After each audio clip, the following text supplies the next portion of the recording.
Gospel according to Matthew, chapter 17. Reading responsively from verse 1 through 8. మత్తయి సువార్త 17వ అధ్యాయము మొదటి 8 వచనాలు మనం మార్చి చూద్దాం.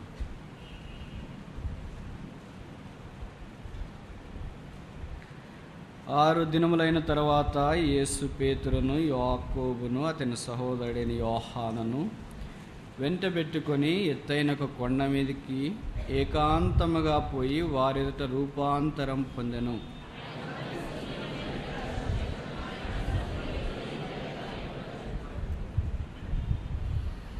ఇదిగో మోషేయు ఏలియాయు వారికి కనబడి ఆయనతో మాటలాడుచుండిరి.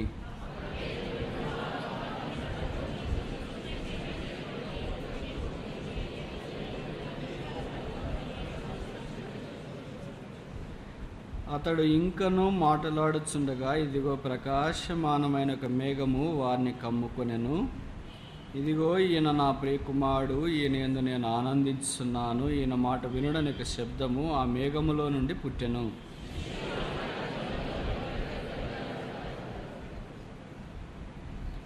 యేసు వారి యొద్దకు వచ్చి వారిని ముట్టి లెండి, భయపడుకుడని చెప్పెను.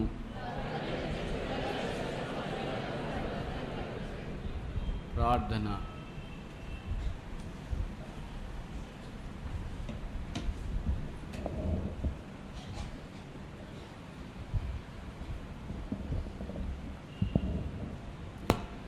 ప్రేమగల మా పరలోకపు తండ్రి, యేసుక్రీస్తు ప్రభువారి సకలాశీర్వచన స్తోత్రములకు మించిన అద్వితీయ సత్యనామమున నీ పాద పద్మముల చింత ప్రణుతిల్లి ప్రణామములు ఆరోపించినట్లు మా గొంతులో ఊపిరించిన నీ మహాకనికరమును బట్టి స్తోత్రములు. బహిరంగముగా నీ నామమున చేరి వచ్చి మా స్తుతుల సింహాసనం మీద నిన్ను ఆసీనునిగా చేసే భాగ్యము, స్వేచ్ఛ, స్వాతంత్రము మా దేశంలో అనుగ్రహించినందుకు వందనములు చెల్లిస్తూ ఉన్నాము. మా ఆధారమైన దేవుడవు, నా రక్షణాధారమయుండి, నా కరుణాధారమయుండి పడిపోయినప్పుడు లేపి కరుణించినందుకు స్తోత్రములు. నా నీతికి ఆధారభూతుడయుండి నన్ను నీతితో అలంకరించినందుకు స్తోత్రములు చెల్లిస్తున్నాను. నా క్షేమము నది వలె ప్రవహించేటట్లు చేసిన క్షేమాధారమైన దేవా, నీకు స్తోత్రములు. నా నిరీక్షణకు ఆధారభూతుడకు తండ్రి, ఒక దినాన్ని నీతో పాటు సదాకాలము నీ మహిమలో ఉంటాననే శుభప్రదమైన నిరీక్షణ అనుగ్రహించినందుకు స్తోత్రములు. నీ ప్రేమా చిహ్నాలకు సాదృశ్యమైన ఈ బలలో కూడా యోగ్యముగా పాలు పొందినట్లు మాకు నీ వాక్యపు వెలుగు అనుగ్రహించుము. అరుణోదయ దర్శనం మాకు అనుగ్రహించి చీకటిలో కూర్చుండిన మేము వెలుగులో ప్రవేశించి వెలుగు ఛాయలలో నడుచున్నట్లు, వెలుగును చూచున్నట్లు, వెలుగును అనుభవించున్నట్లు సహాయం చేయము. నీ వాక్యము బయలుదేరుడుతోడనే వెలుగు కలగ ఆజ్ఞాపించుము. నీ వాక్యమే సత్యము, నీ వాక్య సారాంశము సత్యము, నీ ధర్మోపదేశము అపరిమితమైనది. అందు మమ్మను స్థిరపరచుమని ప్రార్థిస్తూ ఉన్నాము. యోగ్యముగా నీ బలలో పాలు పొందినట్లు మాకు మీ ఉదక స్నానము అనుగ్రహించుము. మా హృదయంతరంగములను మెత్తని చేసి సున్నతి చేసి పరిశుద్ధపరచబడిన వారమై నీ ప్రేమా చిహ్నాలను, నీ ప్రేమా విందును సమీపించడానికి వీలు కల్పించమని ప్రార్థన చేస్తున్నాము. నన్ను మీ రక్తము చేత కడిగి పరిశుద్ధపరచుము. యెహోవా, నీ వేర్పరచుకొనిన వారి క్షేమము చూచు, నీ జనులకు కలుగు సంతోషమును బట్టి సంతోషించు, నీ స్వాస్థ్యమైన ప్రజలతో కూడి కొనియాడునట్లు నీ ప్రజలెడల నీకున్న దయ చొప్పున నన్ను జ్ఞాపకముంచుకొనుము. మా ప్రార్థన ఆలకించి జవాబు అనుగ్రహించమని యేసు ప్రభు వారి పరిశుద్ధ నామమున స్తుతించి ప్రార్థిస్తున్నాము తండ్రి. ఆమేన్.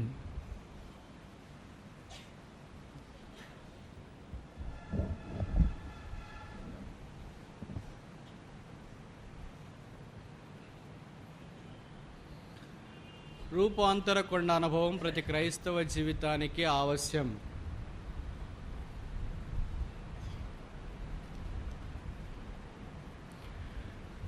మనం బల దగ్గరికి చేరి వస్తున్నప్పుడు దేవుని వాక్య వెలుగును బట్టి మన జీవితాలు మార్చబడి ఆయన ప్రత్యక్షత కొరకై ఎదురు చూస్తున్నామన్న సాక్ష్యాన్ని ఇస్తున్నామన్న సంగతి వాస్తవం.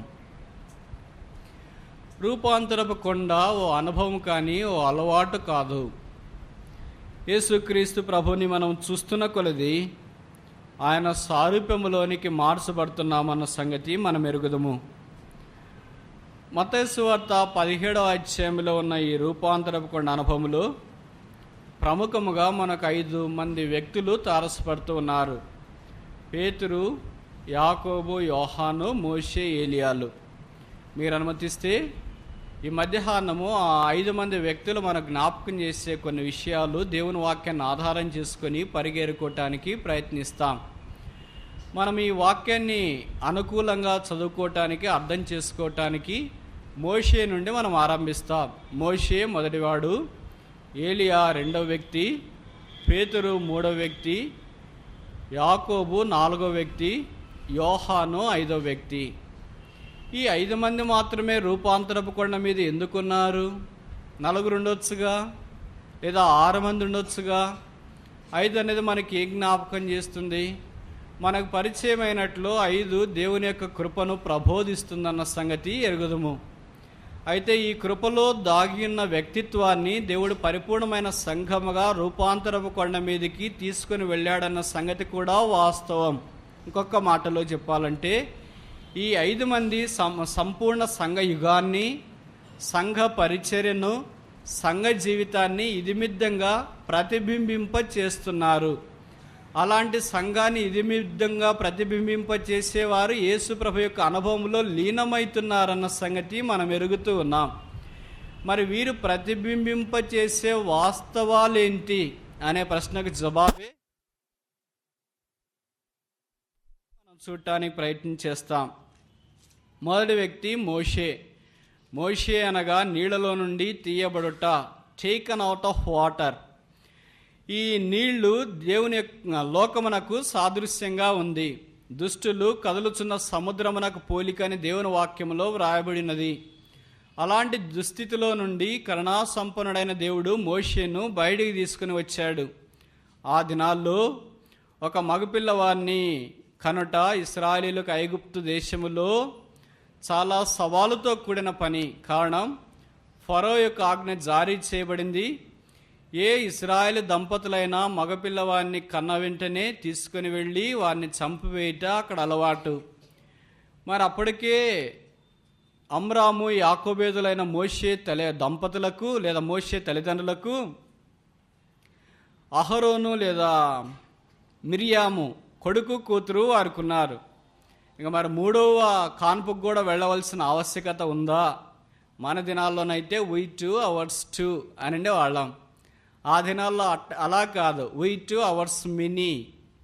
ఆ కారణం చేత దేవుని యందు విశ్వాసం ఉంచినారు. మీరు గమనించినారో లేదో ఎబ్రీ పత్రిక 11వ అధ్యాయంలో విశ్వాస వీరుల చరిత్ర అక్కడ చెప్పబడింది. హేబెలు మొదలుకొని అనేక మంది విశ్వాస వీరుల చరిత్ర వ్రాయబడుతూ ఉన్నా కేవలం ఒక్క విశ్వాస వీరునికి మాత్రమే తల్లిదండ్రుల గురించిన మాట వాడబడిన సంగతి మనం ఎరుగుదము. హెబ్రీ పత్రిక 11వ అధ్యాయము 23వ వచనం, బుక్ ఆఫ్ హెబ్రీస్ చాప్టర్ 11 వర్స్ 23.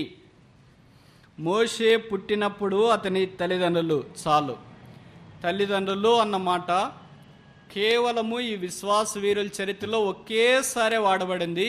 అది మోషేకు సంబంధించే. ఇంకొక మాటలో చెప్పాలంటే మోషే తల్లిదండ్రులు విశ్వాస వీరులు అంటే తప్పు కాదేమో. అలాంటి సవాలుకరమైన దినాల్లో కూడా వారు మోషేను భూమి మీదకి తీసుకురావటానికి ఇష్టపడ్డారు. మోషే మాంసపు ముద్దగా గర్భంలో నుండి బయటకు వచ్చాడు. ఎలాగ మోషేను భద్రపరచాలా చేయవలసిన ప్రయత్నం అంతా చేశారు. సాధారణంగా చిన్నపిల్లలు ఏడవకుండా భద్రపరచడం అనేది సంక్లిష్టమైన ప్రక్రియ. అది కేవలం ఆ పిల్లలతో ప్రయాసపడుతున్న వారికి మాత్రమే తెలుసు. విచిత్రం ఏంటంటే చిన్నపిల్లలు ఒకళ్ళు ఏడిస్తే మిగతా వాళ్ళు కూడా ఏడవడం వారికి ఆనవాయితీ. ఆ మధ్యలో ఒకసారి క్రిస్మస్ జరుగుతున్నప్పుడు ఒక మెటర్నిటీ హాస్పిటల్లో నర్సెస్కి సువార్త అందించడానికి ఒక ఆంటీ ఆహ్వానించింది. సరే, ఆమె ఆహ్వానం మేరకు అక్కడ సువార్త అందించడానికి వెళ్ళే మార్గంలోనే పోస్ట్ ఆపరేటివ్ వార్డ్, అంటే కానుపైన తర్వాత ఆపరేషన్ చేసిన వాళ్ళని లేదా కానుపైన స్త్రీలను ఉంచిన ఆ వార్డులో నుండి నడిచిపోవాలి. మేము వెళుతూ ఉన్నప్పుడు చాలా ఏడ్పులు, పెడబొబ్బులు ఉన్నాయి. అంటే చిన్నపిల్లలు ఏడుస్తూ ఉన్నారు. మేము మీటింగ్ ముగించుకొని వచ్చేటప్పటికి అది నిర్మానుష్యంగా ఉంది, ఎవరు ఏడవట్లేదు. నేను బయటకు వచ్చిన తర్వాత హాస్పిటల్లో నుండి ఆ ఆంటీని అడిగాను, ఏంటంటే వెళ్ళేటప్పుడు అంతమంది పిల్లలు ఏడుస్తున్నారు, ఇప్పుడు ఎవరు ఏడ్చట్లేదు, వాళ్ళందరిని డిశ్చార్జ్ చేశారా అని అన్నా. అప్పుడు ఆంటీ అనింది, అయ్యా పిల్లలకున్న లక్షణం ఏంటంటే పక్కన ఒక పిల్లవాడు ఏడిస్తే ఇంక మిగతా పిల్లవాడంతా ఎందుకో మా ఫ్రెండ్ ఏడుస్తున్నాడు, నేనెందుకు ఏడవకూడదని అందరూ ఏడవడం ఆరంభిస్తారు. అలాగే పిల్లలు ఏడుస్తూ అంటారు. మరి మోషే చిన్న మాంసపు ముద్ద కదా, ఇలాంటి మోషే ఏడ్చినప్పుడు ఆ ఇశ్రాయేలీల్లో పిల్లలు ఉన్నారు అన్న సంగతి ఐగుప్తీయులకి ఎలాగ తెలుస్తుంది అంటే, ఐగుప్తీయులు ఒక తోపడు బండిని తీసుకుని దాంట్లో ఒక చిన్న పిల్లవాడిని కూర్చోబెట్టుకొని వాడిని గిల్లి వాడిని ఏడిపిస్తూ వీధులెమ్మడి వస్తారు. వాని స్వరాన్ని విని ఇశ్రాయేలీలు ఇల్లు ఇలాగున్నాయనుకో, ఇంట్లో ఉన్న మన పిల్లవాడు మాంసపు ముద్ద ఏడిస్తే అది ఐగుప్తీయులు పసిగట్టి ఆ పిల్లవాడిని తీసుకొని వచ్చి అక్కడే హతం చేస్తారు. అది వారి కార్యక్రమం. వీధులెంబడి వాళ్ళ పిల్లల్ని ఏడిపిస్తూ పోతారు. ఆ ఏడ్పుకు స్పందించి ఇశ్రాయేలీలు పిల్లలు ఏడిస్తే పిల్లల్ని తీసుకుని పోయి చంపివేస్తారు. అలాంటి సంక్లిష్ట పరిస్థితిలో మోషే తల్లి మోషేనే మాంసపు ముద్దను కాపాడింది. ఇంకా ఆ తర్వాత తనకు వీలు కాలేదు. ఆ కారణం చేత ఆ పిల్లవాడిని జమ్ము పెట్టి తయారు చేసి ముసళ్లకు నివాస స్థలమైన నైలు నదిలో ఉంచింది.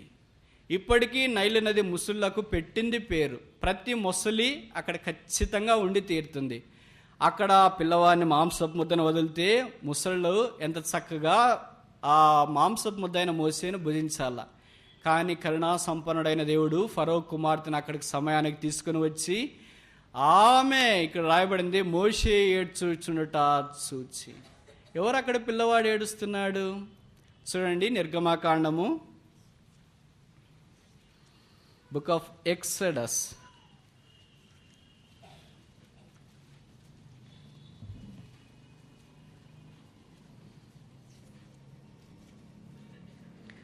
2వ అధ్యాయం 6వ వచనం. తెరచి ఆ పిల్లవాడిని చూచినప్పుడు ఆ పిల్లవాడు ఏడ్చుచుండగా చూచి వాని యందు కనికరపడి 3 నెలల మాంసపు ముద్ద జమ్ము పెట్టెలో ఉన్నాడు, నైలు నదిలో కేకలేస్తూ ఉన్నాడు. ఇది చాలా అరుదైన సంఘటన. 3 నెలల మాంసపు ముద్ద అసలు నదీ తీరానికి తీసుకొని వెళ్ళబడ్డం అనేది కూడా సాధారణంగా జరగదు. మరి అక్కడ ఏడుస్తున్నాడు. ఎందుకు ఏడుస్తున్నాడు? ఏం అవసరం వచ్చి ఏడుస్తున్నాడు? 3 నెలలు పిల్లవాడు ఏడుస్తున్నాడు అంటే మనం చాలా కారణాలు చెప్తాం, ముఖ్యంగా తల్లిదండ్రులైన వారు. కానీ నేను అనుకుంటా ఈ 3 నెలలు మోసే ఎందుకు ఏడుస్తుండవచ్చు? నా తల్లి నాకు పాలు ఇవ్వలేదని ఏడుస్తున్నాడా? నా తల్లి నన్ను అనాథునిగా చేసిందని ఏడుస్తున్నాడా? నన్ను జమ్ము పెట్టెలో పెట్టి ముసళ్ళకు ఆహారంగా వదిలేశారని ఏడుస్తున్నారా? ఇక నా గమ్యమేమో అని మోసే ఏడుస్తున్నాడా? నేనేమైతానో అని మోసే ఏడుస్తున్నాడా? వీటన్నిటి కొరకు మోసే ఏడవట్లేదు అంటే తప్పు కాదేమో. మరి దేనికి ఏడుస్తున్నాడు? 430 సంవత్సరాలు బానిస బ్రతుకులో ఉన్న ఇశ్రాయేలును విడిపించే విమోచకుడెక్కడా? 430 సంవత్సరాలుగా దేవుని నివాస స్థలముగా ఉండవలసిన ఇశ్రాయేలుని అరణ్యములోనికి తీసుకుని వచ్చే నాయకుడెక్కడా? 430 సంవత్సరాల నుండి మూలుగుతున్న వారి యొక్క మూలుగులను చూచి వారికి విమోచన కలిగించే వారెక్కడా? ఒకవేళ దేవుడు ఆ పని కొరకే నన్నే నియమించింటే నేను ఇప్పుడు ఈ సముద్రంలో లేదా నైలు నదిలోకి వచ్చి ఇలాగబడిపోతే ఇక ఇశ్రాయేలు యొక్క భవిష్యత్తు ఏమైపోతుంది? 3 నెలల మాంసపు ముద్దకే దేవుని ప్రజల విషయమై అంత పరితాపం ఉంటే నైలు నదిలో వేస్తున్న కేకలు దేవుడు చూచాడు. దేవుని హృదయం కరిగిపోయింది. స్నానం చేయటానికి ఎన్నో గదులున్న ఫరో యొక్క కుమార్తెను తన ఇంట్లో స్నానం చేయకుండా నైలు నది తీరాన స్నానం చేయించడానికి పరుగులు పెట్టాడు. ఓ నదీ తీరాన ఓ జమ్ము పెట్టి మనం విడిచిపెట్టి వస్తే తిరిగి మనం వెళ్ళేటప్పటికి అది మనకు అక్కడ కనిపిస్తుందా? ఓ చిన్న చెరువులో మనం బట్టలు ఉతుక్కోవడానికి వెళితే తిరిగి అక్కడ ఒక బట్ట మనం వదిలేసి వస్తే మళ్ళీ మనం అక్కడికి వెళ్ళి నేను ఇక్కడ ఒక బట్ట వదిలేసానంటే ఎవడని మనకి ఇస్తారా? అది మనకు కనిపిస్తుందా? ఆ చిన్న స్థలంలోనే మనకు కనిపించకపోతే ప్రపంచంలో 2వ అతి పొడవైన నైలు నది. కొంతమంది అమోజన్ మొదటిదంటారు, కొంతమంది నైలు నది మొదటిదంటారు. మెట్టుకు ఏమైతేనేమో అలాంటి నదిలో చిన్న జంబు పెట్టే దేవుడు కనిపించేటట్లు ఫరో కుమార్తె వద్దకు తీసుకుని వచ్చినాడు. ఫరో కుమార్తె ఆ పిల్లవాడిని చూస్తే పిల్లవాడు నవ్వట్లేదు. పిల్లవాడు కాళ్ళు కొట్టుకుంటున్నాడో చేతులు కొట్టుకుంటున్నాడో తెలియదు, కానీ గుండె కొట్టుకుంటుంది. ఆ శబ్దానికి ఫరో కుమార్తె హృదయం కరిగిపోయింది. ఇక్కడ రాయబడింది, కనికరపడి.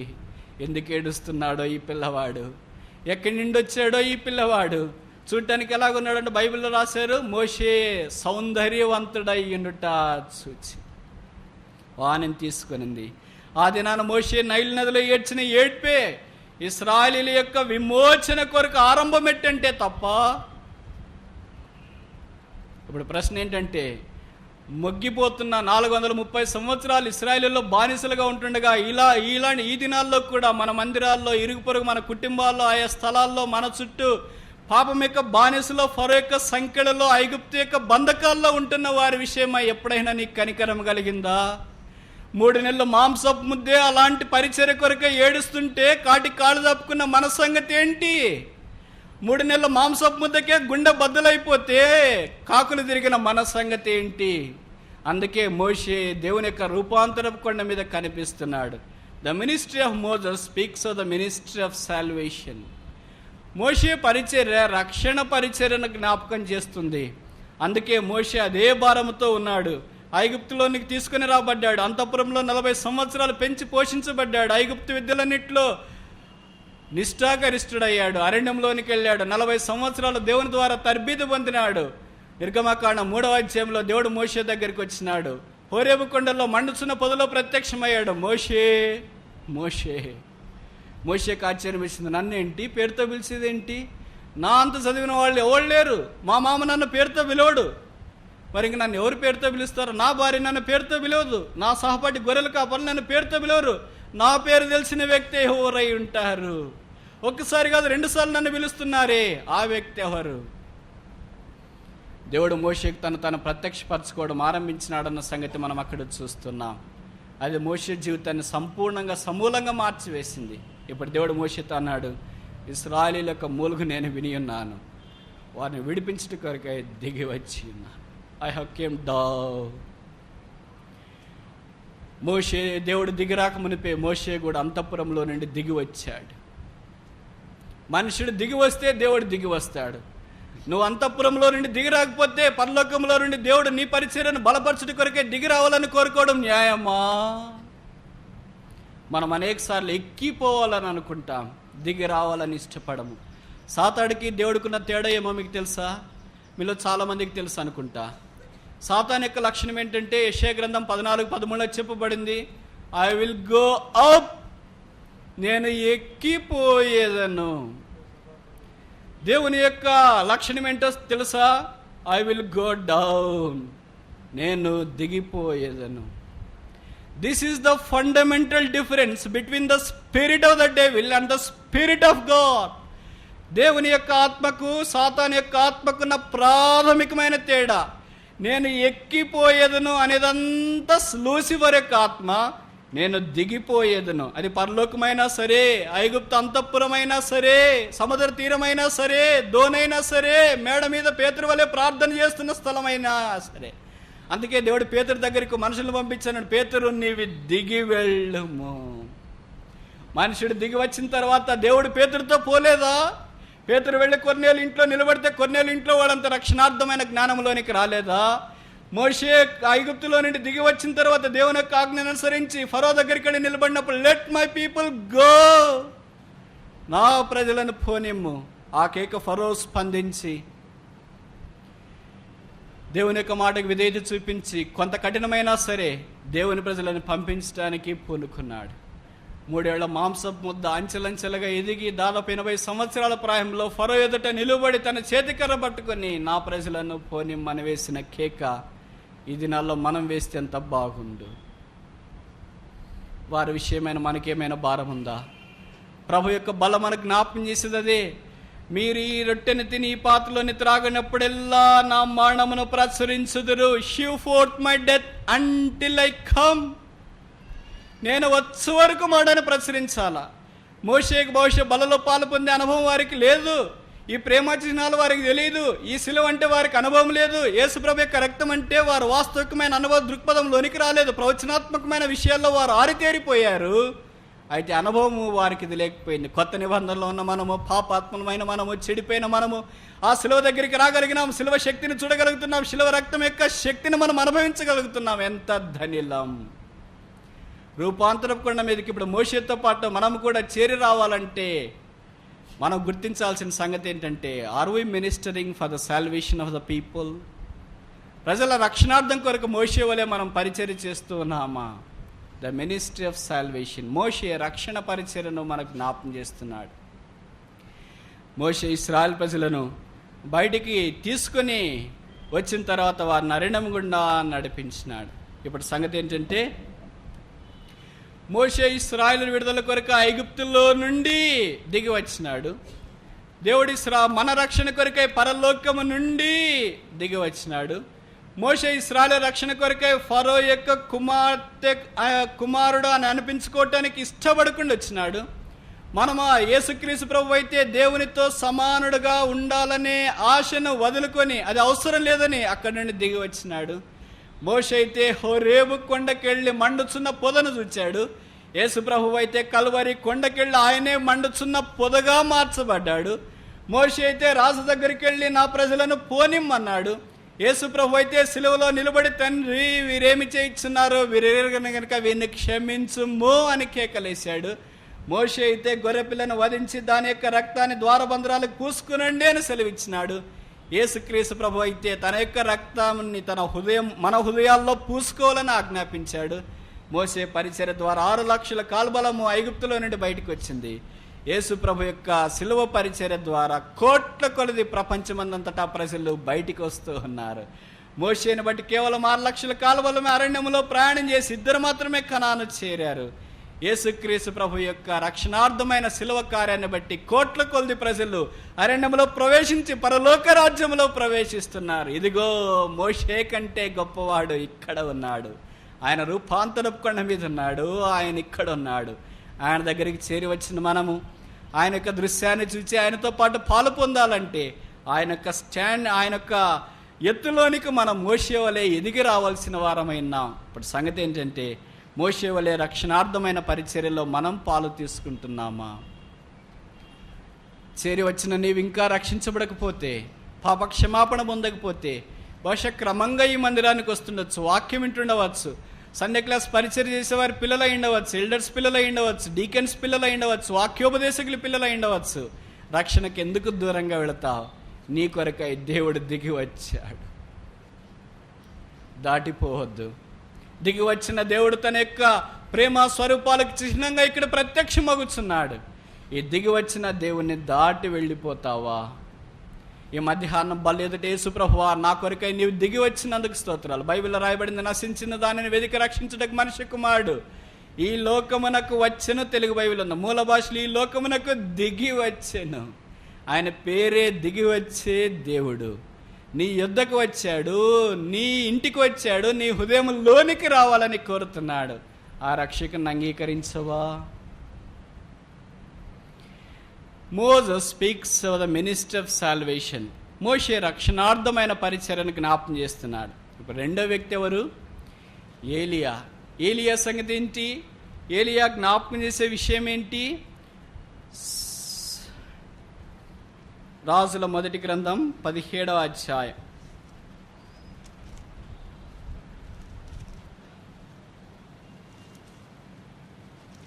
One king chapter 17.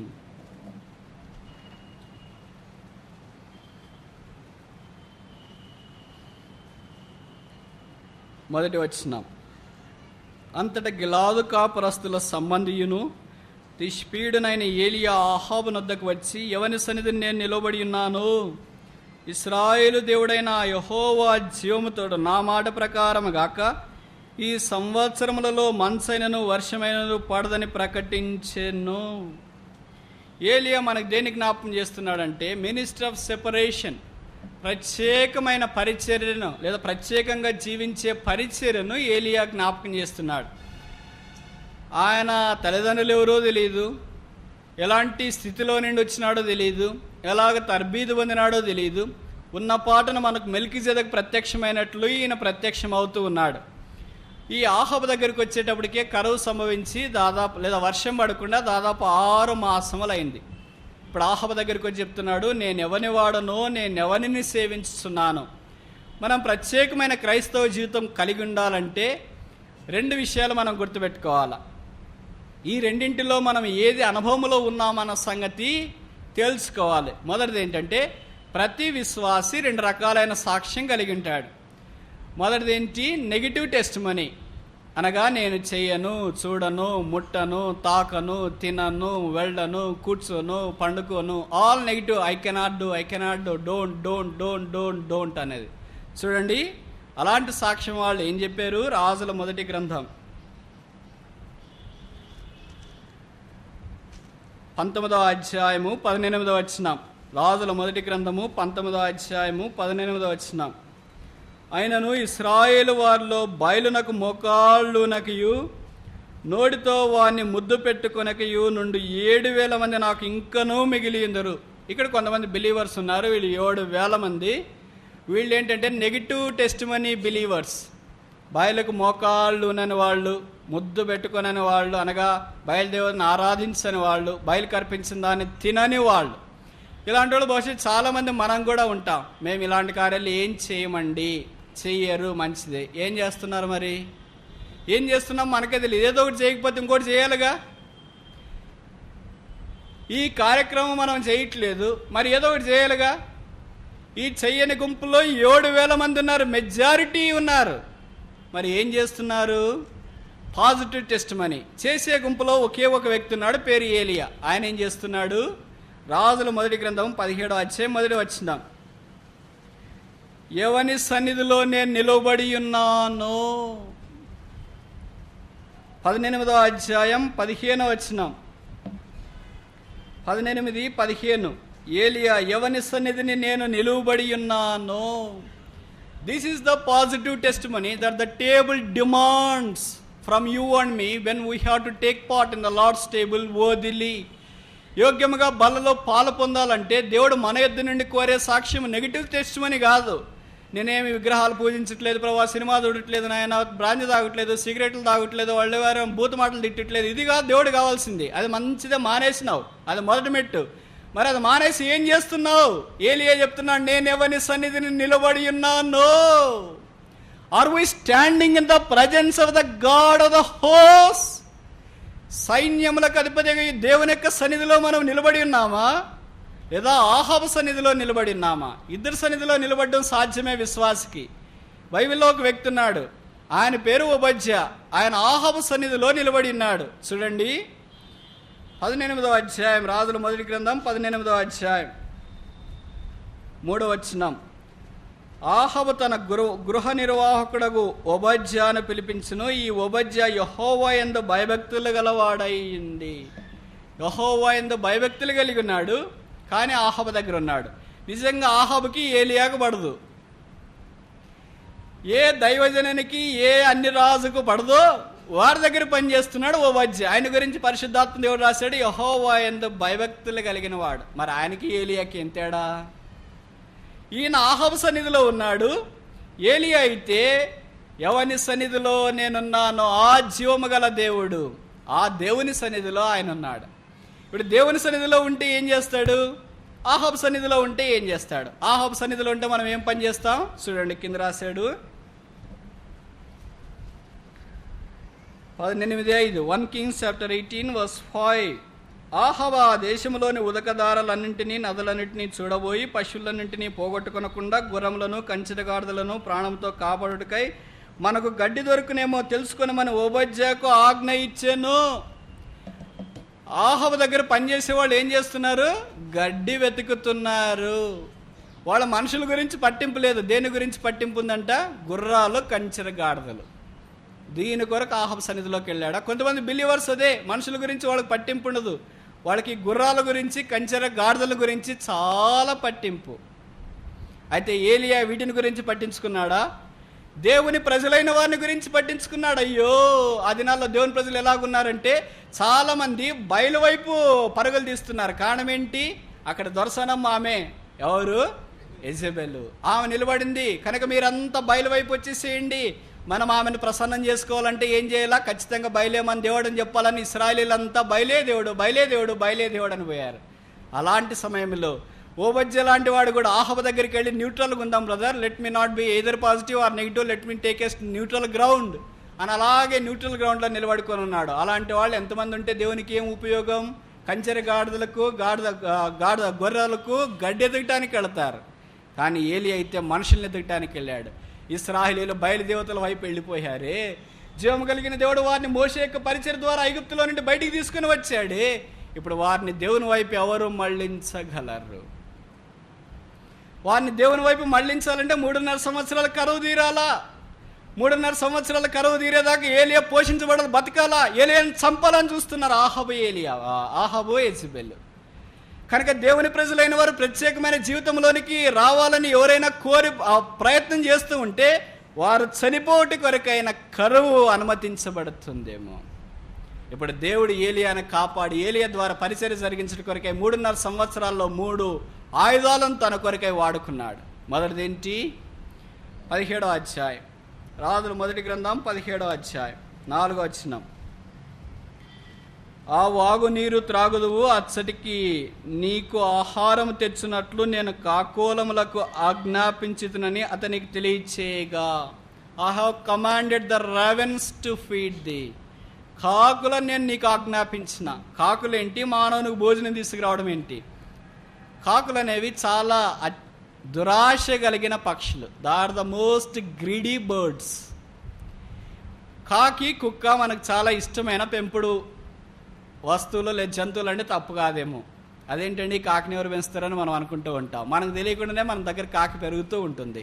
మనం అన్నం తినడానికి ఆరంభిస్తే ముఖ్యంగా గ్రామాల్లో కుక్క మన దగ్గరికి వస్తుంది, కాకి కూడా మన దగ్గరికి వస్తుంది. కుక్క అయితే వచ్చి ఇంటి ముందు నిలబడుతుంది, కాకి అయితే ఇంటి ఎదుట లేదా పెరట్లో ఉన్న చెట్టు మీద వచ్చి వాలిపోతుంది.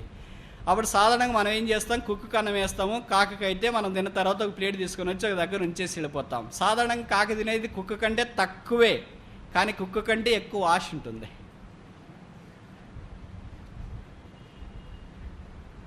కొంతమందిని మనం పిసినార్తనం చెప్పాలనుకున్నప్పుడు చెప్తుంటాం, బ్రదర్ ఆయన సంగతి ఎందుకు చెప్తారండి, కాకి కూడా భిక్షం పెట్టాడు అని అర్థం. అంటే కాకి తినేది చాలా తక్కువ, కానీ చాలా ఆశ ఉంటుంది దానికి. కుక్క తినేది చాలా ఎక్కువ, కానీ ఆశ లేనట్లు మన మాదిరి ఉంటుంది. ఏం తెలియనట్టు దొరికితే చాలా పొరపాటును కూడా కుక్క వదలదు. కనుక కుక్క కాకున్న తేడా ఏంటంటే, కుక్క కాకి రెండు మన దగ్గరికి మనం భోంచేసేటప్పుడు వస్తే మొట్టమొదటి రోజు రెండింటికి ఆహారం వేస్తాం, రెండు తింటే వాడి దారిని వాటి వెళ్ళిపోతాయి. రెండవ రోజు వస్తాయి, రెండవ రోజు కూడా రెండింటికి వేస్తాం, వాడి దారిని వాటి తినేస్తాయి, వెళ్ళిపోతాయి. మూడో రోజు వస్తాయి, మనం తిన్నా కూడా మన కుక్క అన్నమే లేదనుకోండి, మనం లోపలికి వెళ్ళి మన పనులు మనం చేసుకుంటుంటే కుక్క అలాగే ఉంటుంది. కనీసం మధ్యాహ్నం వెళ్ళేది, రాత్రి అన్నం వేయకపోయారా అని. కాకి ఏం చేస్తుందంటే, నువ్వు వేయకపోతే నేను నాకేం తెలియదు అనుకున్నావు, లోపలికి వెళ్తుంది, నేరుగా తీసుకుంటుంది, పోతా ఉంటుంది. కానీ కుక్క అయితే చాలా నమ్మకమైన జంతువు. కాకి అలాంటిది కాదు, నువ్వు వేస్తే తీసుకుంటుంది, వేయకపోతే అదే తీసుకుంటుంది, దౌర్జన్యం చేస్తాను. కుక్కకు బలం ఉండి దౌర్జన్యం చేయదు, కాకి బలం లేకపోయినా దౌర్జన్యం చేస్తుంటాడు. ఇలాంటి పక్షిని దేవుడు వాడుకొని ఏలియాను పోషించాలనుకున్నాడు. అదేంటి? ఏలియా పరలోకము నుండి వర్షాన్ని కురిపించిన ప్రవక్త, పైనుండి అగ్నిని కురిపించే ప్రవక్త, చనిపోయిన వాడిని బైబిల్లో మొట్టమొదటిసారిగా బాగు చేసే ప్రవక్త. అలాంటిని పోషించడానికి కాకిని దేవుడు పంపించడం న్యాయమా? ఇప్పుడు మీకు చెప్పే, మనకు మీటింగ్ అయిపోయిన తర్వాత అందరికి బఫే ఉంటుంది, మీకు కాకులు వచ్చి సర్వ్ చేస్తాయంటే ఎవరన్నా ఇక్కడ ఉండి భోంచేస్తారా? ఒకవేళ మనం బయట కూర్చున్నాం అనుకోండి, ఏదైనా మనం అన్నం తినేటప్పుడు కాకి వచ్చి మన అన్నం తినే దాంట్లో నుండి ఏదో ఒక ముక్క బయటకి తీసుకెళ్ళింది అనుకోండి, మళ్ళీ మనం అన్నం తింటామా? అదంతా తీసేసి ఒక బుట్టలో వేసేసి మళ్ళీ కొత్తగా తీసుకొని అన్నం తెచ్చుకుంటా. లేదా కాకి పోతా ఉంది, మనం ఒక ప్లేట్లో అన్నం తింటా ఉన్నాం బయట, అది ఏదో ఒక ముక్క తీసుకెళ్తుంది, నేరు కింద వేసింది అనుకోండి, మన ప్లేట్లో పడింది అనుకోండి, మనం తింటామా? It is considered to be unclean bird for people of Israel. ఇశ్రాయేలీయులకు అది అపవిత్రమైన పక్షి. The mightiest servant was fed by the meanest bird.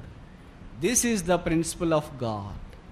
బలమైన సేవకుడు బలహీనమైన పక్షి ద్వారా 1 సంవత్సరం దాదాపు పోషించబడ్డాడు. ఏలి అనుకోలేదు, ఏంటండి నాలాంటి సేవకుడు ఉంటే ఏంటి మీరు కనీసం ఇశ్రాయేలీయులు తిరుగుబాటు చేసే ప్రజలకు పైనుండి మన్నా కురిపించినారే, కనీసం నేను దానికి కూడా నోచుకోకపోయానా? వాళ్ళు రాతిలో నుండి ప్రవహించిన నీళ్లు తాగారే, నేనైతే ఈ కేరేతు వాగులో నీళ్లు తాగుతున్నా, నీళ్లు కూడా నోచుకోకపోయినానా? నువ్వు నిజంగా పక్షపాతివేనయ్యా. నన్ను ఎక్కడి నుండో తీసుకుని వచ్చి ఆహాబు దగ్గరికి పంపించినావు, కరువు వస్తుందని ప్రకటించేటట్టు చేసినావు. ప్రకటించిన తర్వాత మొట్టమొదట నాకే కరువు వచ్చింది, నీ ప్రజలైన ఇశ్రాయేలుని నేను ఎలాగ ప్రత్యేకమైన జీవితంలోనికి సవాలు విసిరాలా అనేమి ఏలీ అనుకోలేదు. అసలు కాకితోనైనా దేవుడు నాకు ఆహారం పంపిస్తున్నాడుగా అని అనుకున్నాడు. దేవుడు మనకు పంపించాలనుకున్నప్పుడు మనం దాన్ని అనుమతిస్తే ఎంత బాగుండం. మనం చాలా దేవుని దృష్టిలో గొప్పవాళ్ళమే, లోకం దృష్టిలో గొప్పవాళ్ళమేనేమో ఏలియా వాళ్ళే. అయితే దేవుడు మనల్ని కరువులో పోషించడానికి కాకలాంటి ఒక సామాన్యమైన సాధనాన్ని వాడుకుంటే మనం అంగీకరించడానికి సిద్ధమేనా? రెండవది, ఏలియాని దేవుడు ఎలాగ పోషించినాడు? మిగతా 2 సంవత్సరాలు రాజుల మొదటి గ్రంథము 17వ అధ్యాయము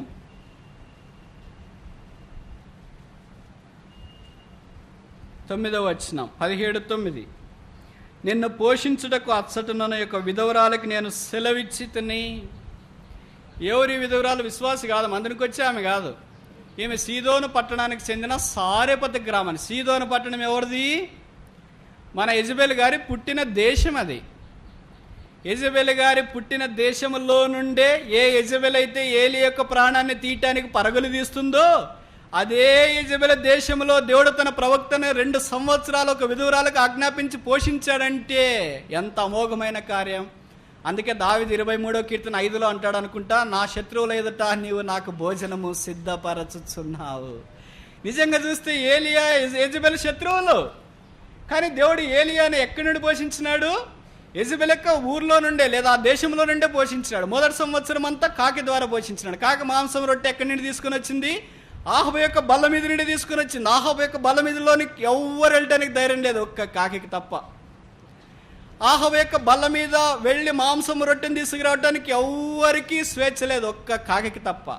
ఎవ్వరికి మార్గం లేదు, ఒక్క కాకి తప్ప. ఒకవేళ కుక్కకు ఆజ్ఞాపించడానికి, ఒక కుక్క ఆహాబున్న ఇంట్లోకి వెళ్ళి బల్ల మీద ఉండేది తీసుకోవడం కుదురుతుందా? తలపు తీసుకుని పోవాలా, లోపలికి వెళ్ళాలి, రాణిస్తారా? అయితే కాకి అయితే బహుశా కిటికీలో నుండి వెళ్ళి బల్ల మీద ఉన్న మాంసము రొట్టెను తీసుకొని నేరుగా అలాగే ఎగిసిపోతుంది. కాకి తన పిల్లలకు మొదట పోషించి తర్వాత వేరే దానికి పోషిస్తుంది. మీరు ఎప్పుడైనా చూసింటారేమో, ఒక చెట్టు మీద కాకి దానికి అవసరమైన గూడు కట్టుకున్నప్పుడు దాంట్లో పిల్లలు ఉన్నప్పుడు కాకి వచ్చిన వెంటనే పిల్లలు పైకి ఇలాగ తలెత్తి కాకి నోటి వైపు చూస్తుంటాయి, ఏమని తెచ్చిందేమో తిందామో అని. అందుకే కీర్తనాకారుడు రాశాడు, అరచు కాకి పిల్లలకు ఆహారం ఇచ్చు దేవా. అలాంటి కాకి తన పిల్లల్ని మర్చిపోయింది, తన ఊరు మర్చిపోయింది, తన గూడు మర్చిపోయింది, తన సంగతి ఏమైందో మర్చిపోయింది. 1 సంవత్సరం వర్షం పడినా ఏలియాకు పోషించింది, తుఫాన్ వచ్చినా పోషించింది, వేసవికాలమైనా పోషించింది, చలికాలమైనా పోషించింది. ఏమి జరిగినా సరే మానుకోలే. 1 సంవత్సరం మనకి ఎవరని చెప్పారనుకో, 1 సంవత్సరం ఖచ్చితంగా లీవ్ లేకుండా, సెలవు లేకుండా ఆఫీస్కి పోయిన వాళ్ళు ఉన్నారండి? 1 సంవత్సరం ఆబ్సెంట్ కాకుండా స్కూల్కి వెళ్ళిన పిల్లలు ఉన్నారండి? 1 సంవత్సరం అంతట్లో 1 రోజు కూడా మానుకోకుండా మందిరంకి వచ్చిన వాళ్ళు ఉన్నారా అండి? అయితే కాకి దేవునికి నమ్మకంగా పరిచర్య చేసింది. కాకి 1 సంవత్సరం ఆహాబు బల్ల నుండి దేవుడు ఏలియాను పోషించినాడు. ఇప్పుడు 2 సంవత్సరాలు యెజబెల్ ఊరి నుండి దేవుడు ఏలియాను పోషించినాడు. ఆ సారెపతి గ్రామంలో ఉన్న విధురాల పేరు పరిశుద్ధాత్మ రాయలేదు, కానీ ఎంత ధన్యురాలంటే లూకా సువార్తలో యేసుక్రీస్తు ప్రభు 4వ అధ్యాయంలో చెప్పాడు, ఇశ్రాయేలులో అనేక మంది విధవరాలు ఉండగా ఏలియా పోషించడం బట్టి కొరకై సారెపతి గ్రామంలో ఉన్న విధవరాల యుద్ధకే పంపబడెను. ఆహా దేవా, నీ బుద్ధి జ్ఞాన బాహుళ్యములు ఎంత దడ్డవి. కరువులో ఉన్నావా? ఇబ్బందిలో ఉన్నావా? నన్ను ఎవరు పోషిస్తారో అని అనుకుంటున్నావా? దేవుడు కాకులు నీ కొరకు పంపిస్తాడు. దేవుడు విధవరాలను నీ కొరకు ఆజ్ఞాపిస్తాడు. ఇజ్రాయెల్ దేశంలో ఎంతోమంది ధనవంతులు ఉన్నారుగా. ఓబద్యా దగ్గరికి దేవుడు ఆజ్ఞాపించచ్చుగా. ఓబద్యా ఆహాబు దగ్గర పనిచేస్తున్నాడు, చాలా ధనవంతుడు, మంచి ఉద్యోగస్తుడు, చాలా డబ్బులు మిగిలి పెట్టుకున్నాడు, సేవింగ్స్ ఉన్నాయి. కనుక ఎవరినో ఒకరిని పంపించి ఏలియాని 2 సంవత్సరాలు పోషించాలని దేవుడు ఆజ్ఞాపించచ్చుగా. దేవుని మార్గాలు అలాంటివి కాదు. అందుకే దేవుడు ఒక అన్యురాలైన విధురాలి ద్వారా 2 సంవత్సరాలు పోషించినాడు. It's amazing provision of God. ఇప్పుడు ఇంకా దాదాపు 6 నెలలు ఉంది. దాంట్లో కనీసం 40 నెలలను పోషించబడాలా. అందుకే దేవుడు ఏం చేశాడు చూడండి, రాజుల మొదటి గ్రంథం 19వ అధ్యాయం 5వ వచనం. రాజుల మొదటి గ్రంథం 19:5. అతడు బదివృక్షం క్రింద పరుండి నిద్రించుచుండగా ఒక దేవదూత వచ్చి అతనిని ముట్టి, నీవు లేచి భోజనం చేయమని చెప్పాను. ఇప్పుడు దేవదూత ద్వారా దేవుడు పోషిస్తున్నాడు. 40 రోజులు ఈ భోజనం తిన్న తర్వాత బలముతో నడిచినట్లు వాక్యంలో మనం చూస్తున్నాం. అంటే 3.5 సంవత్సరాల్లో ఏలియా 3 పద్ధతుల ద్వారా పోషించబడ్డాడు. మొదటి పద్ధతి ఏంటి? కాకి ద్వారా పోషించబడ్డాడు. రెండవ పద్ధతి ఏంటి? విధవరాల ద్వారా పోషించబడ్డాడు. మూడవ పద్ధతి ఏంటి? దూత ద్వారా పోషించబడ్డాడు. మొదటేమో పక్షి, రెండవదేమో మనుషుడు, మూడవదేమో పరలోక సంబంధమైన దూత. దేవుడు 3 సంవత్సరాలు లేదా 3.5 సంవత్సరాలు ఒకే కాకి ద్వారా పోషించలేదు, ఒకే విధవరాల ద్వారా పోషించలేదు, ఒకే దూత ద్వారా పోషించలేదు. మనమైతే ఏమనుకుంటాం? ఈ మూడిట్లో దేని ద్వారా నువ్వు పోషించబడాలని కోరుకుంటావు అంటే నిస్సందేహంగా మనం చెప్తాం, దేవుని దూత రోజు పంపి నాయన ఇక్కడే ఉంటా, ఆఫీస్ కడను, కాలేజ్ కడను, స్కూల్ కడను, ఉద్యోగానికి కడను, ఎక్కడికడను. ఏలియా అనుభవం గుండా వెళ్ళాలంటే మొదట కాకి ద్వారా పోషించబడాలా, విధవరాల ద్వారా పోషించబడాలా, అప్పుడు దేవదూత ద్వారా పోషించబడాలి. ఇక్కడ మనం 3 సందర్భాల్లో చూసేది మొదటి ఏంటంటే God fed the mightiest servant by the meanest way. బలమైన సేవకుని బలహీనమైన పక్షి ద్వారా దేవుడు పోషించినాడు. రెండవది ఏంటంటే God fed the richest prophet by the poorest widow. దేవుని దృష్టిలో ఏలియా చాలా గొప్ప ధనవంతుడు. అలాంటి వ్యక్తి ఓ పేద విధురాలి ద్వారా దేవుడు 2.5 సంవత్సరాలు పోషించినాడు. The earthly prophet was fed by the heavenly angel. భూ సంబంధమైన ప్రవక్త పరసంబంధమైన దేవుని దూత ద్వారా పోషించబడ్డాడు. ఈ దేవుని యొక్క వాక్యం అంతా మనకు పరిచయం. ఇప్పుడు విషయాలు ఏంటంటే ఏలే ఇలా పోషించబడుతున్న దినాల్లో కర్మేలు కొండ మీదకి వెళ్ళాడు. హౌ లాంగ్ ఈ ఆల్ట్ బిట్వీన్ 2 ఒపీనియన్స్. ఎంతకాలం మీరు 2 తలంపుల మధ్యలో ఉంటారు? యెహోవా దేవుడైతే రారా. ఎవళ్ళు వస్తారు? అంత ఆహాబు దగ్గర పనిచేసేవాళ్ళు. కనుక చాలామంది రాలేకపోయారు. ఇప్పుడు ఏలియా బయలు వారికి సవాలు విసిరారు. వారు బలిపీఠం కట్టారు, మాంసం అక్కడ వధించినారు, నీళ్లు పోసినారు, కేకలేస్తున్నారు, బయలారా ఎక్కడున్నా అని. ఒక బైబిల్లో ఇంకో వర్షన్లో రాసినారు, వాళ్ళు కేకలే నిద్రపోతున్నాడేమో పిలవండి, ఎవరింటికన్నా వెళ్ళాడేమో పిలవండి, ఎవరితోనైనా మాట్లాడుతున్నాడేమో చూడండి, ఎక్కడన్నా ఉన్నాడేమో చూడండి అని అన్నీ రాశారు కదా. బైబిల్లో న్యూ ఇంటర్నేషనల్ వర్షన్ అనుకోండి, ఏదో ఒక వర్షన్లో ఏం రాసినారంటే టాయిలెట్కి వెళ్ళాడేమో పిలవండి అని రాశారు. That was the sarcastic mockery thrown at the Baal god. బయలు దేవత వైపు వేయబడిన ఇలాంటి అవమానకరమైన మాటలు ఇది. ప్రభుకి స్తోత్రాలు. ఏలైతే అక్కడ నిలబడ్డాడు, దేవా నేను ఎవని వాడనో, ఎవని సన్నిధి నిలబడి ఉన్నానో, నీవు దేవుడు అని, నేను నీ ప్రజల యొక్క దాసుడని రుజువుపరచుటి కొరక పైనుండి అగ్ని దిగిరాదా. దేవుడు ఏ లేక మాట ఆలకించకుండా వెళతాడా? ఒక్కసారిగా అగ్ని దిగి వచ్చింది. ప్రజలు ఏం కేకలేసినారు? యెహోవాయే దేవుడు, యెహోవాయే దేవుడు, యెహోవాయే. మనం బల దగ్గరికి వచ్చినప్పుడు దేవుడు మనతో ఇదే మాట్లాడుతున్నాడు. మనం ప్రత్యేకమైన జీవితం కొరకు జీవించడానికి ఇష్టపడుతున్నామా? ఆ దినాన వారు ప్రత్యేకించబడ్డారు. ఈ మెజారిటీ అనగా నెగిటివ్ టెస్ట్ మనీ కలిగిన వాళ్ళు 7,000 ఉంటే పాజిటివ్ టెస్ట్ మనీ కలిగిన వాళ్ళు ఒక్కళ్ళే ఉన్నారు. అంటే రేషియో ఎంత? 1:7,000. ఆ ప్రకారం వెళితే ఇప్పుడు మన రేషియో మీకే అర్థం అవ్వాలి, నాకంటే బాగా. 7,000 మంది నెగిటివ్ టెస్ట్ మనీ వాళ్ళు ఉంటే అప్పుడు ఒకళ్ళు పాజిటివ్ టెస్ట్ మనీ వాళ్ళు ఉండాలి రాజుల మొదటి గ్రంథం ప్రకారం. ఇప్పుడు మనం 7,000 మంది లేమనుకుంటా. బలను సమీపిస్తుండగా మనం బయలుతో రాజీబడి నెగిటివ్ టెస్ట్ మనీలో ఉండి ఓబజ్జా వలె ఆహాబు దగ్గర ఉండి గడ్డి మేస్తూ ఉన్నా, గడ్డి వెతుకుతూ ఉన్నాడు. కాకి మాంసం పెట్టింది, విధువురాలు అన్నము అప్పడం పెట్టింది, ఈ ఓబజ్జా గడ్డి వెతుకుతూ ఉన్నాడు. దేవుని బిడ్డ చేయవలసిన అన్నిటి చేయవలసిన పని దేవుని బిడ్డ చేస్తున్నాడు, దేవుని బిడ్డ చేయవలసిన పని అన్నిలు చేస్తున్నారు. బల దగ్గరికి వచ్చినాడు. మన జీవితాలు మనం పరీక్షించుకుంటే ఇదే సత్యం కాదా? దేవుని బిడ్డలు చేయవలసిన పని అన్నిలు చేస్తున్నారు. ఇది నానా అన్నిలు చేయవలసిన పని దేవుని బిడ్డలు చేయకూడదు, అది మనం చేస్తూ ఉన్నాం. అందుకే ఏలియా దేవుని ప్రజలైన వారిని కర్మేలు పర్వతం మీద సవాలు విసిరిన కారణం చేత రావటానికి ఇష్టపడినట్లు వాక్యాలు మనం చూస్తున్నాం. ఈ ఇద్దరు పాత నిబంధన నుండి రూపాంతర కొండ మీద కనిపిస్తున్నారు. ఇంకా పాత నిబంధన నుండి ఎవ్వరూ కనిపించట్లేదు. అంటే అర్థం ఏంటంటే పాత నిబంధనలో 2 పరిచర్యలు ప్రాముఖ్యమైనవిగా దేవుడు గుర్తించినాడు. మొదటిది ద మినిస్టర్ ఆఫ్ మోసెస్, మోషే పరిచర్య, ద మినిస్టర్ ఆఫ్ సాల్వేషన్, రక్షణ పరిచర్య. రెండవది ద మినిస్టర్ ఆఫ్ ఎలైజాస్, ఏలియా పరిచర్య, ద మినిస్టర్ ఆఫ్ సెపరేషన్, ప్రత్యేకమైన పరిచర్య. ఇప్పుడు మనం కొత్త నిబంధనకు వస్తాం. నా సమయం ముగించడానికి వచ్చింది, 1 గంటలోగా నేను ముగించడానికి ప్రయత్నం చేస్తాను. 3వ వ్యక్తి కొత్త నిబంధనలో మొదటి వ్యక్తి మనకు పేతురు తారసపడుతూ ఉన్నాడు. పేతురు పరిచర్య ఏంటి? అపోస్తుల కార్యాలు 3వ అధ్యాయంలో చూస్తే పేతురు, యోహానులు శృంగారమైన దేవాలయంలోనికి ఎక్కి వెళ్ళుచుండగా, కనుక వాళ్ళ పని ఏంటంటే మందిరానికి వెళ్ళేది వాళ్ళ పని. ద మినిస్ట్రీ ఆఫ్ శాంక్చురీ, పరిశుద్ధ స్థలము, దేవుని సంఘానికి వెళ్ళే పనిని పేతురు కలిగినట్లు ఈ వాక్యం ద్వారా మనకు అర్థమవుతుంది. పేతురు లాంటి వాడే 2వ అధ్యాయంలో వాక్యం చెప్తే 3,000 మంది రక్షించబడితే 3వ అధ్యాయంలో దేవుని మందిరానికి వెళ్ళడం సాధ్యమేనా? పోనీ అక్కడ ఆ మందిరంలో పేతురికి వాక్యం చెప్పడానికి అవకాశం ఇచ్చారా? ప్రార్థన చేయడానికి అవకాశం ఇచ్చారా? బల దగ్గర రొట్టె విరచడానికి అవకాశం ఇచ్చారా? కానుకలు కౌంట్ చేయడానికి అవకాశం ఇచ్చారా? చెక్ పవర్ ఇచ్చారా? ఏమని ఇచ్చారా పేతురికి? నాకు తెలిసి 3వ అధ్యాయంలో పేతురికి ఏ పరిచయం ఇచ్చినట్లు నా బైబిల్లో లేదు. అయినా పేతురు దేవుని యొక్క మందిరానికి వెళ్ళాడు. దేవుని యొక్క సంఘం ఆరంభించబడిన వెంటనే కొత్త నిబంధనలో జరిగిన మొదటి పరిచయం ఏంటంటే going to the house of the Lord. దేవాలయంలోకి ఎక్కిపోవచ్చుండేరి. వారి జీవితంలో దేవాలయానికి వెళ్ళే అనుభవంలోనికి రావాలా. దేవాలయంలోనికి వాళ్ళు వెళుతున్నారు కనుక ఆ దేవాలయం పక్కన కూర్చున్న 40 సంవత్సరాల పై వయసు కలిగి కుంటోడుగా కూర్చున్న వ్యక్తి వాళ్ళ దగ్గరికి వచ్చి, లేదా వాళ్ళు వెళుతుండగా చూసి అడిగాడు, అయ్యా ఏమైనా భిక్షం ఉందా? సాధారణంగా మనం రైల్వే స్టేషన్లో బస్ స్టాండ్లో చూస్తుంటాం, భిక్షగాళ్ళు అందరినీ భిక్షం అడగరు. ఎందుకంటే ఇచ్చేవాళ్ళు ఎవరో ఇయ్యని వాళ్ళు ఎవరో వాళ్ళకి బాగా తెలుసు. ఎంత అనుభవం ఉందిగా, 40 ఏళ్ళు ఉంది వీడికైతే. 2 వ్యక్తులు మనం బస్ స్టాండ్లో నిలబడ్డాం అనుకోండి, భిక్షగాడు వచ్చి ఒక్క వ్యక్తిని అడుగుతాడు, ఒక వ్యక్తిని అడగడు. ఎందుకంటే వాడికి తెలుసు, ముఖాన్ని చూసి రీడ్ చేస్తాడు అనమాట, ఇచ్చే రకమా ఇయ్యన రకమా అని. మనకు అనిపిస్తుంది, ఏంటి పక్కన అడిగాడు నన్ను అడగలేదే, నేను ఇస్తాం అనుకున్నా, చిల్లర లేదే, నేను జవాబు చెప్తామని నీ జవాబు వాడు ముందే పసిగట్టాడు, అందుకే నేను అడగట్లే. పేతురు యోహాను చూసిన వెంటనే అడగాలని అనిపించింది వానికి. అందుకనే దేవాలయంలోకి వెళ్ళిపోతుంటే వాడిని భిక్షం అడిగాడు. అప్పుడు వాళ్ళు తేరి చూచినారు, మా యొద్ద వెండి బంగారము లేదు.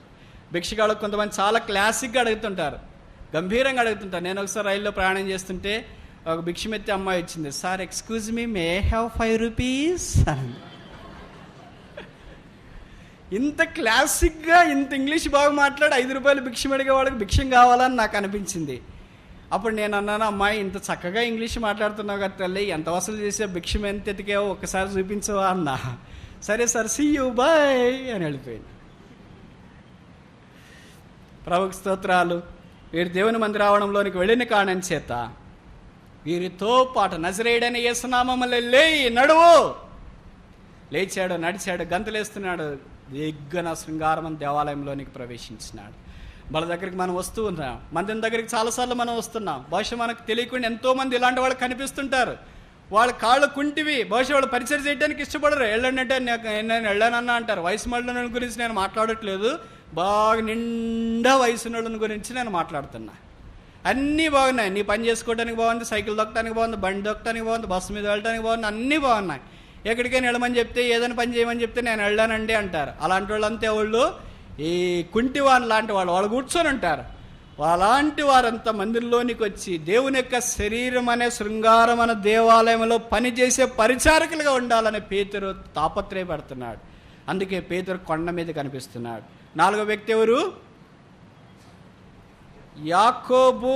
అపోస్తుల కార్యములు 12వ అధ్యాయం. నాకు తెలుసు మీరు అలసిపోయి ఉంటారని. అపోస్తుల కార్యములు 12వ అధ్యాయం.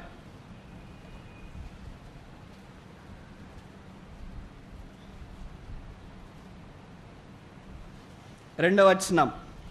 Acts of the apostles chapter 12 verse 2. యోహాను సహోదరుడైన యాకోబును ఖడ్గముతో చంపించెను. ఈయన పరిచర్య జ్ఞాపకం చేస్తుంది. యాకోబు పరిచర్య ద మినిస్టర్ ఆఫ్ సఫరింగ్, శ్రమల పరిచర్యని జ్ఞాపకం చేస్తుంది. ఈయన ఏం చేసినాడు అంత ఎక్కువ రాయబడలేదు. అయితే ఒకేసారి పరిశుద్ధాత్మను మనం ఇక్కడ తీసుకొని వస్తున్నాడు. ఎక్కడికి? ఆయన శవము దగ్గరికి, సమాధి దగ్గరికి తీసుకుని వస్తున్నాడు. కొంతమంది దేవుడు అలాంటి దాని కొరకు నియమించుంటాడు. బహుశా బైబిల్ చరిత్రలో లేదా కొత్త నిబంధన సంఘ చరిత్రలో మొట్టమొదటి శిష్యులలో అత సాక్షి అంటే ఈయన అని బైబిల్ పండితులు కొంతమంది అంటూ ఉంటారు. సరే, ఇప్పుడు మన సంగతి ఏంటంటే, యాకోబు వలె దేవుని యొక్క మార్గంలో మనం వెళుతున్నప్పుడు, శ్రమలు అనుభవించబడుతున్నప్పుడు లేదా శ్రమలు అనుమతించబడినప్పుడు, మనం ఎవరు చంపేకి రాకపోయినా ఏదో చిన్న చిన్న శ్రమలు వచ్చినప్పుడు మనం అలాగ ముందుకెళ్ళటానికి సిద్ధమేనా? 5వది ఆఖరి పరిచర్య యోహాను పరిచర్య. యోహాను పరిచర్య ఏంటి?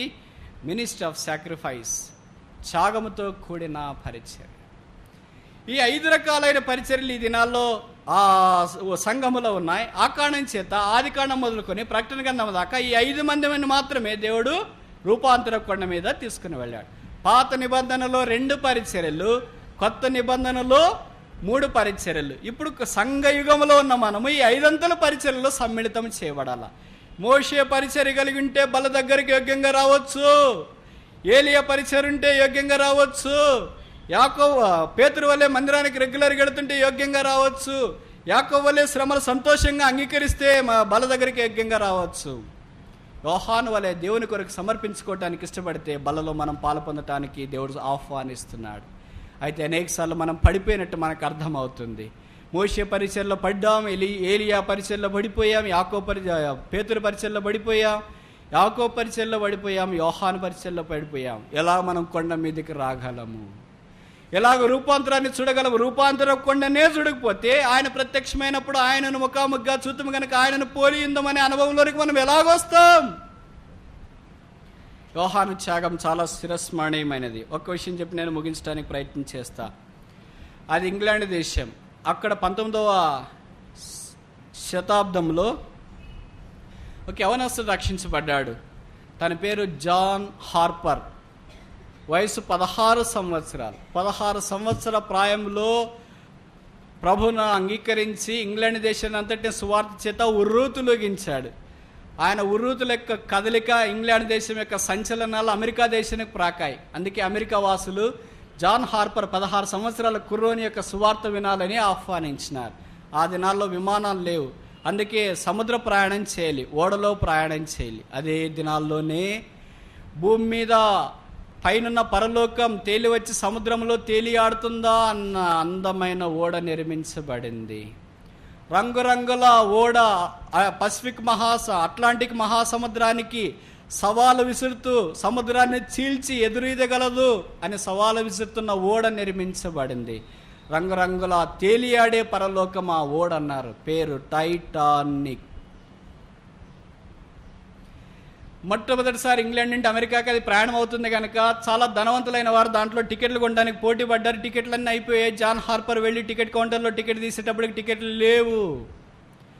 అయినా అమెరికా వారు జాన్ హార్పర్ను ఆహ్వానించారు కనుక జాన్ హార్పర్ ఆ టికెట్లు ఇచ్చే వెండర్తో చెప్పాడు, అయ్యా ఎవరైనా పొరపాటున టికెట్ కొన్న వాళ్ళు క్యాన్సిల్ చేసుకుంటే ఆ టికెట్ నాకు ఇచ్చే అని చెప్పాడు.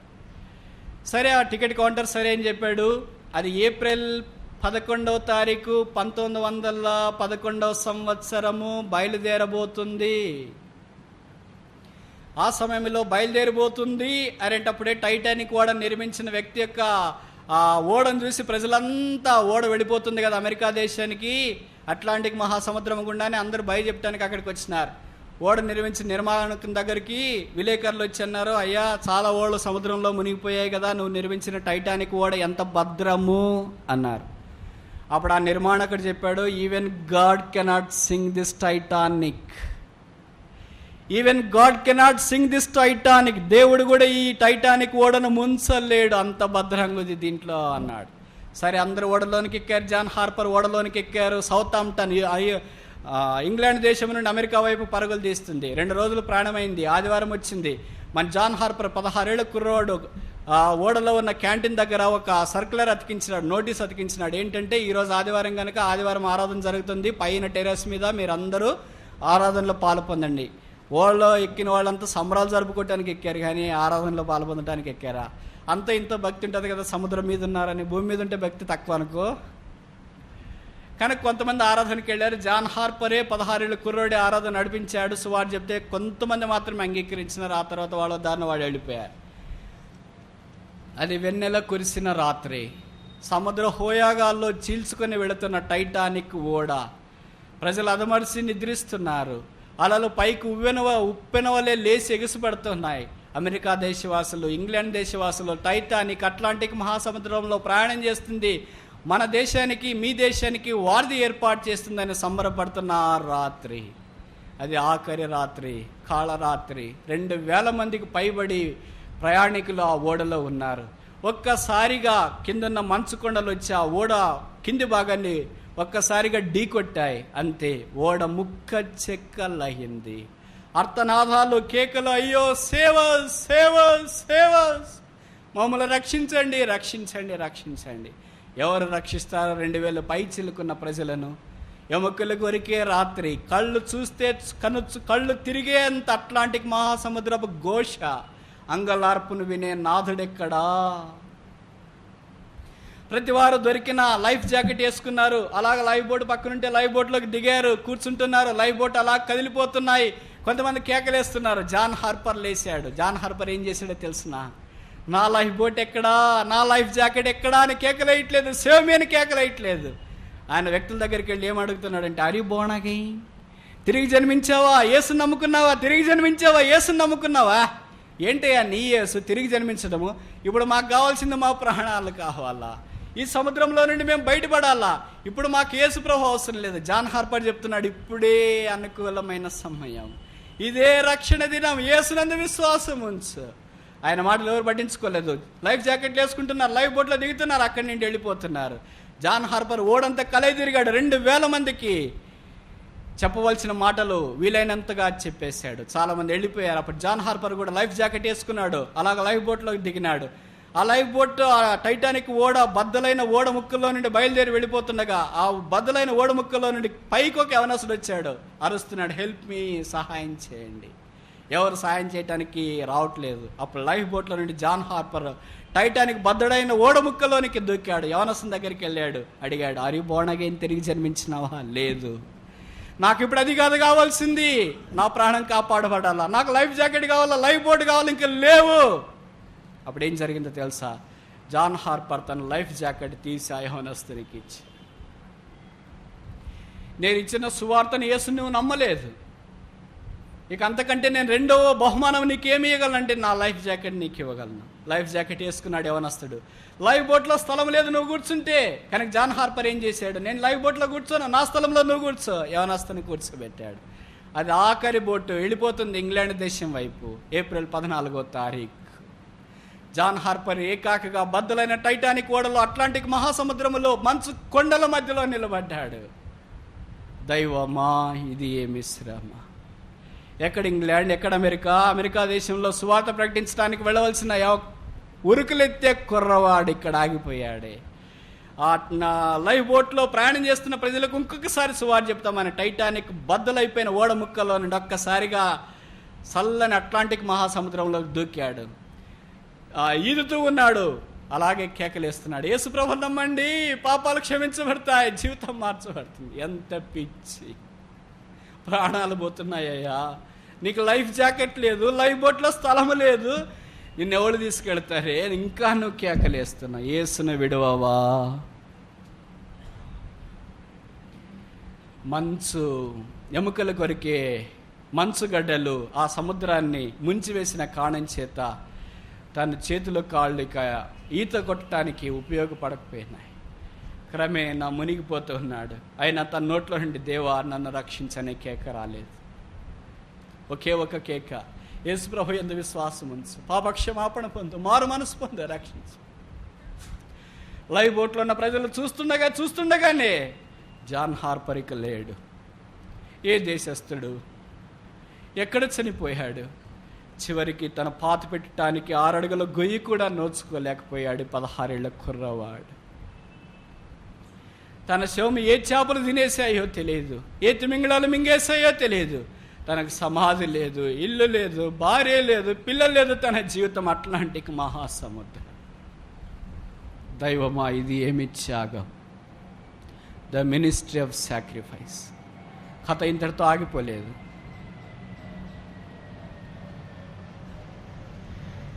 లైఫ్ బోట్లో చేరిన వారు ఇంగ్లాండ్ దేశానికి వచ్చినారు. దాదాపు 2000 పైచిలకు మందిలో 500 మంది మాత్రమే తప్పించబడ్డారు. మిగతా వారంతా అట్లాంటిక్ సముద్రంలో సమాధయ్యారు. ఇప్పుడు జరిగింది ఏంటంటే, సర్వైవర్స్ థ్యాంక్స్ గివింగ్ మీటింగ్ అని ఒక మీటింగ్ ఏర్పాటు చేశారు. అంటే ఎవరైతే 500 మంది బతికారో వారంతా మమ్మల్ని బతికించిన దానికి కృతజ్ఞతలు అని చెప్పడానికి ఒక పెద్ద చర్చిలో మీటింగ్ ఏర్పాటు చేసినారు. అది టైటానిక్ ఓడ ట్రాజడీ అంటే ప్రపంచాన్ని కుదిపింది కదా, 1000 కొద్ది ప్రజలు అక్కడికి వచ్చినారు. వారే ఈ సర్వైవర్స్ 500 మంది బ్రతికిన వాళ్ళు ఒక్కోళ్ళు వచ్చి వాళ్ళ సాక్ష్యం చెప్తుంటారు. నేను ఇలాగ బతికాను అని అలాగ చెప్తున్నారు. ఇంకా సమయం అయిపోతుంది, ఇంకెవరైనా ఉన్నారు అని అడిగారు. అప్పుడు ఒక యవనస్తుడు లేచి వచ్చినాడు, వచ్చి స్టేజ్ మీద నిలబడ్డాడు. అందరు ఏం చెప్తారని కళ్ళు నిక్కుపడుచుకొని చూస్తున్నారు. యవనస్తుడు చెప్పాడు, నేను ఈ దినాన బ్రతికి మీ మధ్యలో నిలబడ్డానంటే నాకు ఒక యవనస్తుని ప్రేమ కారణం. దేవుని ప్రేమ సిలువ మీద ఎలాంటిదో నాకు తెలియదు. నా కళ్ళెదుట యవనస్తుడు తన ప్రాణాన్ని పెట్టడానికి ఇష్టపడ్డాడు. 2000 సంవత్సరాల క్రితం యేసు ప్రభు ప్రాణం పెట్టాడంట, నాకు తెలియదు, విన్నానంతే. కానీ నా కళ్ళెదిటే ఒక యవనస్తుడు, భవిష్యత్తు ఉన్నవాడు ప్రాణం పెట్టాడు. నేను లైఫ్ జాకెట్ లేకుండా, లైఫ్ బోట్ లేకుండా నేను ఒక్కడిగా నిలబడి కేకలేస్తుండగా ఆ యవనస్తుడు లైఫ్ జాకెట్ తను వేసుకునింది నాకు ఇచ్చాడు. లైఫ్ బోట్లో తనకున్న స్థలము నాకు ఇచ్చాడు. దాన్ని అక్కడ కూర్చోబెట్టాడు. నువ్వు బ్రతికితే చాలు, నువ్వు చనిపోతే నరకానికి వెళ్తావు, నేనైనా బ్రతికితే పరలోకానికి చనిపోతే పరలోకానికి వెళ్తానని ఆ యవనస్తుడు నా కొరకు అట్లాంటిక్ సముద్రంలో దూకాడు, నన్ను బయటికి పంపించాడు. నేను ఆ బోట్లో బయటకు వచ్చినాను, ప్రాణంతో బయటపడ్డాను అనేదే ఉంది. కానీ అంతరంగంలో ఆ యవనస్తుని నాకు బలిగా పెట్టానన్న ప్రగాఢమైన బాధ నన్ను బాధిస్తూ ఉంది. అయినా నేను బ్రతికాను. నన్ను ఒక్కను బ్రతికించడానికి ఒక్క యవనస్తుడు చనిపోయాడు, నాకంటే కుర్రోడే. ఆ త్యాగము, మానవుని త్యాగమే ఒకరిని బతికించగలిగితే దేవుని త్యాగం ఇంకెంతమందిని బ్రతికిస్తుంది.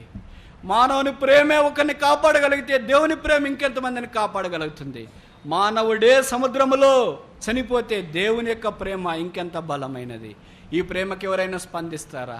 అలాగ చెప్పాడు, మోకరించాడు, ఆల్టర్ కాల్ ఇచ్చాడు. వచ్చిన వారు వేల కొలది చేతులు ఎత్తారు. జాన్ హార్పర్ ఇంగ్లాండ్ దేశానికి వెళ్ళి సువార్త ప్రకటించి, అమెరికాకి వెళ్ళి సువార్త ప్రకటించి అమెరికా వారిని రక్షించాలని బహుశా దేవుని యొక్క సంకల్పం అని అనుకున్నాడేమో. తన బ్రతికుండి ఏమి చేయలేదు, తన చనిపోయి అది చేశాడు. తన శరీరం ఏమి చేయలేదు, తను సముద్రములో ఉండి అది చేయగలిగాడు. తన సమాధి ఏమి చేయలేదు, తన సమాధి లేనిదే అది చేసింది. ఈ దినాన్ని జాన్ హార్పర్ లేడు, జల సమాధి 100 సంవత్సరాలు అయింది. అయినా ఆయన సాక్ష్యం ఇప్పటికీ ప్రజలను కదిలిస్తుంది. దైవమా, ఇది ఏమి త్యాగం! ఈ బల్ల మనకి ఇదే జ్ఞాపకం చేస్తుంది.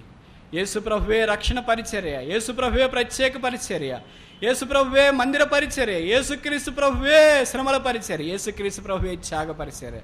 మోషే కంటే గొప్పవాడి